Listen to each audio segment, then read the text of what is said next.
I built a $10,000 a month barbering business. And as you can see right now on the Booksy app, I'll go ahead and refresh. Here's my revenue from September 27th to today of October 27th, which is $8,262.77. And we have here some more cash that clients paid in cash as well, which is probably another $1,500 plus of dollars. Now I did this with no celebrity clients. I didn't go crazy viral, and I really don't even have that many followers on my social media platforms. I believe I have 850 plus on Instagram and like 3,200 on TikTok, and I had even less when I hit $8,000 a month. So I built my business from the nut. I built my business from the mud in a new city with no connections, with one daily post at a time. And if you're a young, hungry barber like I am, I want to show you my documentation of my process and how I'm doing this and what actually matters, so you don't waste your precious time doing dumb things that don't push your business forward. So before I start, I just want to let you guys know that I am not coming on here as a guru. I'm still building my business myself, but I'm just a young, ambitious barber that's just now starting to take off within my own business. And I want to share some insights on my mindset that I've used to approach this business, to separate myself from every other average barber, and basically making this video to my past self and archiving it for my future self to look back on. And just basically, I feel like it's a good time to jump in on the journey and show the process from now until whatever else I continue to build up towards. And first of all, I want to start by saying what I didn't do is, or what I don't do right now. I don't chase any viral trends. I don't necessarily just post. And here's what I don't currently do. I don't only chase the next viral trends. I don't just post for 1 week and hope my videos blow up. I don't cut anybody famous or try to get put on by somebody else. Here's what I do. I focus on the daily imperfect action. I go all in on the private things that nobody can see, such as intense workouts, steady sleep schedules, sleep and wake times, eating the right things consistently, and mindful consumption of content that's positive, that's gonna help you do better and educate you instead of just doom slop scrolling. I don't just do whatever I feel like doing for the day, whether I feel bad or not. I go by the system. I stick to the system, and I go hard on every single haircut to the point where it bothers me if it isn't perfection in my eyes of what I know that I'm the top capable of. And I'll think about a haircut and I'll literally cringe if I leave for the day and I feel like I didn't deliver to perfection. So what made the biggest difference for me though, as far as from who I was before I started to get this much success in my business to who I am now,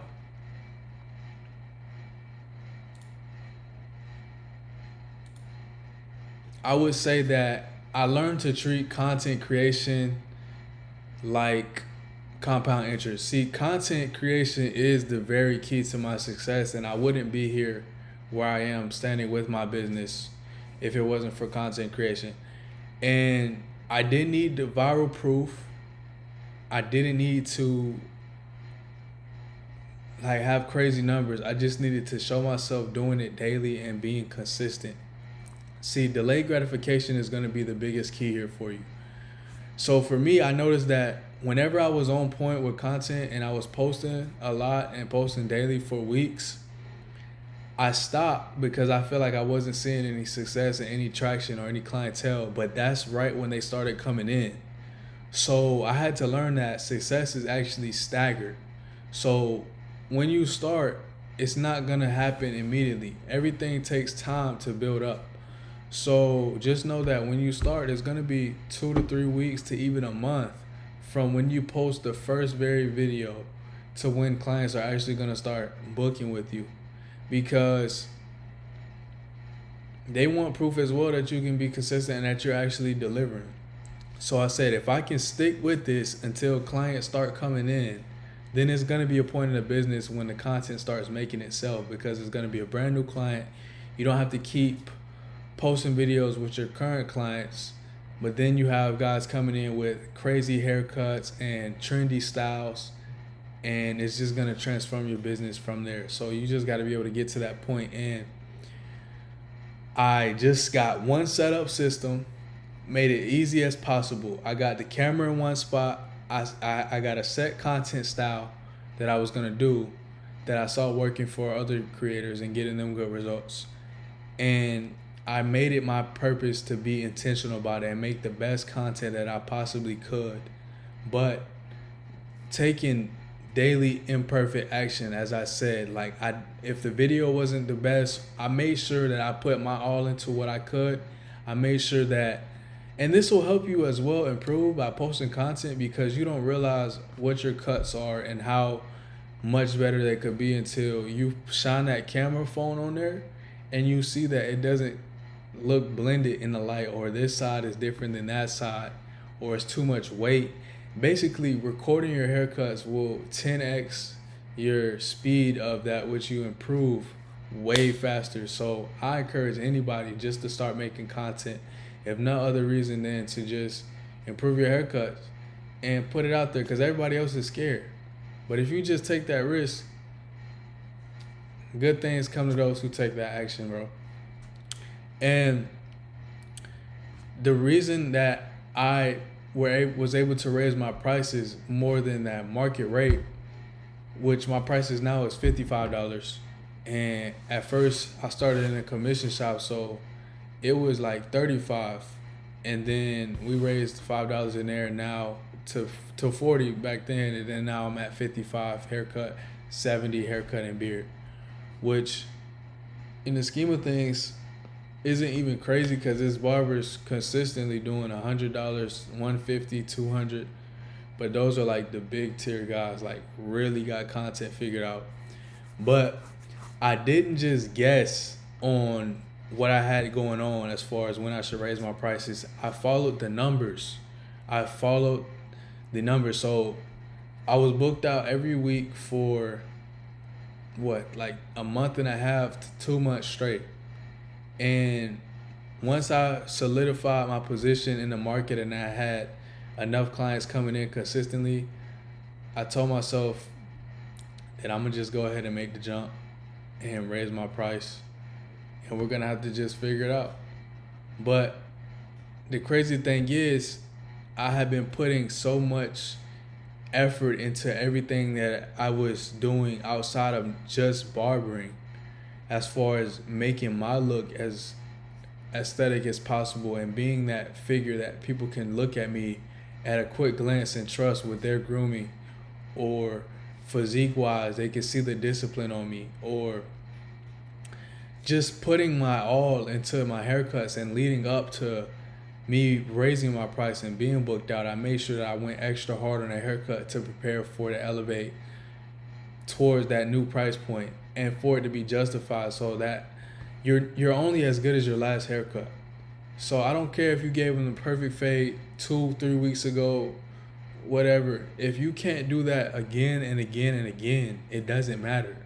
So you need to be constantly putting in your best and staying sharp. And I definitely stopped relying on walk-ins. So I did anything I could to make sure that I had my own traffic coming into the door. Because, and I'll get into the story later of how I started off as a commission barber and I eventually transitioned to booth rental. But I was commissioned, and essentially I got booted out of my current shop into a different one, because I needed to be able to run my own business and control everything about my business. I needed to be able to control my booking time slots, because I needed enough time to record content and deliver on a haircut. I needed to be able to control my price, and I needed to be able to control my clientele, one-to-one communication and everything. And that really just wasn't aligning at the shop that I was at. And so I had to pretty much, I was told, well, because I was pushing back on the owner. They were trying to charge me more than the market rate for booth rental, chair rental. And I was basically pushing back on that, like, bro, this isn't right, because you got somebody here that's been cutting longer than me paying less. But anyways, that's neither here nor there. I understood that I couldn't rely on walk-in traffic. And if I didn't upkeep the momentum that I got from this barbershop that I had just come from, that had a lot of walk-ins from where I built my business, then everything would really just crumble. So I made it my point to keep this momentum and guard it with my life. So you can't rely on walk-in traffic at all as a barber. You need to be able to go out there, whether you go to pop-up events and networking and set up a booth, set up stand for free haircuts. You need to be able to figure out how to get clientele. And I stopped thinking about that I need to have this huge barber brand and I need to go viral. I just made sure that I targeted my local market and just became the local guy. Like, I think people don't understand sometimes how much of an opportunity it is just tapping into the people in your area, not necessarily trying to make content like guys that's already big, like the Vic Blends or the Sly Hunchos, and finding something simple that works and just tapping into that like a gold mine and using that to get to where you need to be from step 1 to step 2. Like, stop trying to do level 10 stuff and you're on level 1. And I stopped necessarily thinking about just doing volume and rushing my cuts. I started to focus on value, because I noticed that nobody is satisfied in a cheap, quick job. The client isn't satisfied. This is like a framework and a mindset that applies to everything. So the service provider does something for cheap. They rush it. They don't put their all into it. They look at it and they can't be satisfied with that because they didn't give it time and attention that it needed for the detail work. The client isn't satisfied, but it's sufficient because they paid for a cheap price, so they can't expect it to be perfect. The service provider can't make it perfect because they're charging cheap rates, so they have to push volume. So when service providers come up to where they can take their time, clients do pay more, but every party is satisfied. The client receives a good service. The service provider is able to take their time and put time and attention and detail into their craft. And so understanding that you may take the hit up front by going from a volume barber to a quality barber, but how you do anything is how you do everything. And you don't necessarily need to be charging the most in the world, but if you can make a system to take your time and do better work, that was the biggest change for me that allowed me to stop being stressed. And I just wanted to check in as far as a video of where I'm at, how I've been, and where my business is going. It's thriving. I know if you look back on my past videos on the channel, I started off with SMMA. I realized I didn't want to be cooped up in a room all day, remote work. I felt my social skills dwindling, and that just didn't align with my personality for the best. I feel like to play to my strengths. So I pivoted to barbering, and now 2 years, almost 3 years later, we're hitting that 10K a month mark and run rate to hit $100,000 a year in a different lane. It can be done, guys. I just want to inspire others to chase their dreams, and I want to document to see from now even to how far we can go, and start sharing everything and my insight along the way. And my next goal at this point, once I consistently start cracking 10K a month, will be 20K a month. And we'll just continue to do it from there. And I got a feeling that it's just gonna be a crazy ride.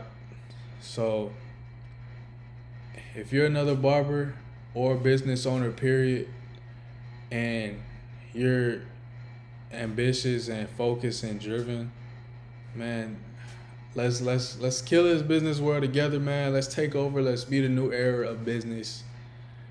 I'm gonna continue to be making these videos for you guys and for myself 2 times a week. So we'll see, man. That's all I got for today's video, man. Good checking in. Good to be back on the scene. Dorian cut it. I will see y'all later, man. I'm out of here.